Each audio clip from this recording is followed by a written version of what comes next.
Hello again, Zoo Med fans. We're here again at AnimalCon 2023. We're getting close to the end of our first day here, and I'm here with Greg. Greg, tell us a little about yourself. I'm Greg Brashear. I do Greg's Turtle Haven. I do a lot of captive care. I also do a lot of field work for U.S. Fish and Wildlife, Georgia DNR with alligator snapping turtles. And so I kind of incorporate things like field work in with captive care and just kind of show the wide world of turtles and reptiles. That's fantastic. Alligator snapping turtles, can you elaborate on what you do? I mean, because I find them fascinating. I mean, they're just the closest thing to a modern dinosaur of anything that maybe exists. I mean, they really are. And what we're doing is we're part of a survey for the alligator snapping turtles. We're actually divided up into different species. Mm-hmm. And so the species we do is the Sewanee alligator snapping turtle. They're the farthest east, and they're also considered the most rare. So they're going to get federal protection. So we go out, we catch them, and we do what's called mark recapture. We catch them, weigh them, measure them, take all the basic biometrics, and then release them, and then keep coming back to the same sites. How many we see that we recapture versus how many are new turtles, and that creates a population estimate and tells you how they're doing in that area. You say weigh them. What's the biggest one you guys have ever pulled out and weighed?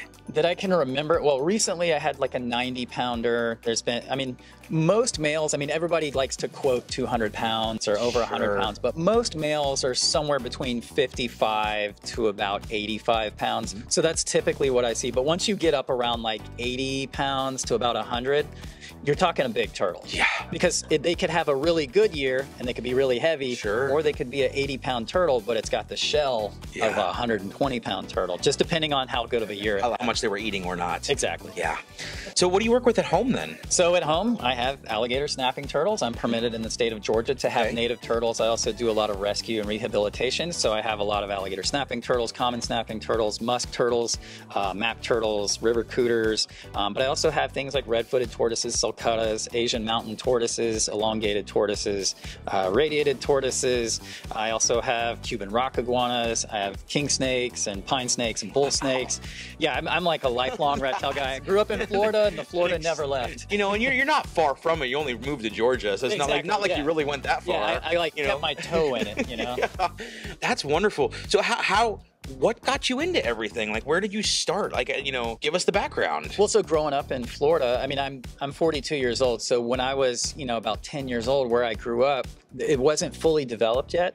So I was on kind of the tail end of what people call the good old days, when you could go out and see all kinds of native wildlife. So I saw indigo snakes, gopher tortoises, Florida box turtles every day. There weren't a lot of other kids to play with. I had a skateboard, and if the guys on the next street over weren't home, I was skating their launch ramps. But if they were home, they were teenagers, so they were scary.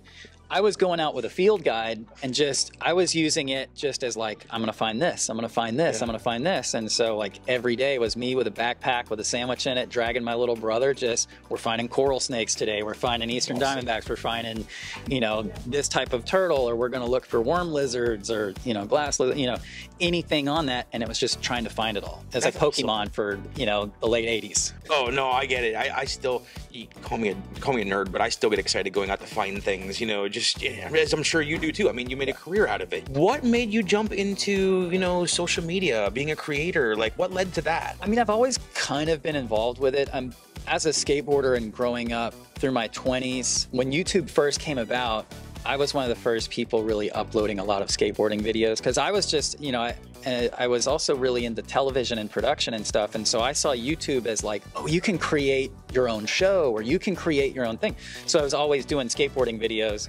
And so throughout time, I've always had like a YouTube channel, and you know, my YouTube channel might have had skateboarding videos on it, and then as time went on, I started uploading herping videos and stuff that I would find, and so I've always kind of had a place in it. And then in 2019, I went to actually an aquascape event that Greg Woodstock invited me to. Okay. And I was hanging out with my buddy Kenan from Camp Kenan, and I was kind of watching all the other YouTubers go around with their cameras, and it just looked really fun and interesting. And he's the guy that encouraged me to full on do a YouTube channel.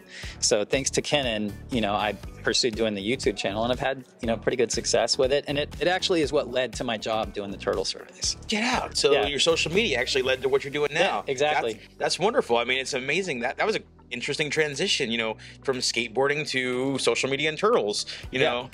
I'm a 40-year-old kid. I'm getting to do all the things I loved when I was 10 years old. Sure. In my 40s. Absolutely. Are there any species you don't currently have that you're like, oh, someday I'd love to work with? Fill in the blank. You know, when I was younger, I had like a huge list of things like that. And then over time, I've either worked with them at some point, or I've gotten to the point where I've realized that the more stuff I have, every time I add something new, it's taking away from the things that I do have. That's fair. There's a few little things. I really like North American wood turtles. I like Aldabra tortoises. It's hard not to like the Aldabras and the galops. Their personalities are just amazing. They're amazing animals. They're intelligent. Do I necessarily need that lumbering around my backyard? I don't know. Well, who knows, someday maybe. Yeah. Do you have any advice to future reptile keepers or, you know, creators, you know, others that might be interested in doing what you do? Yeah, just to work within your means, right? You know, when I was 15 years old, there was a lot of stuff I wanted to have, but I lived with my parents and I had kind of a space. So I worked with the things that worked with my space. And then as you get older, you know, you got to walk before you run. Yeah. And so just finding things that work with where you live and work with your local laws and work with your ability to feed them and care for them. I mean, I think that's the best thing, but never stop dreaming either. Oh, Aldabras. Yeah. All right. Thank you very much, Greg. I really appreciate your time. Thank you so much.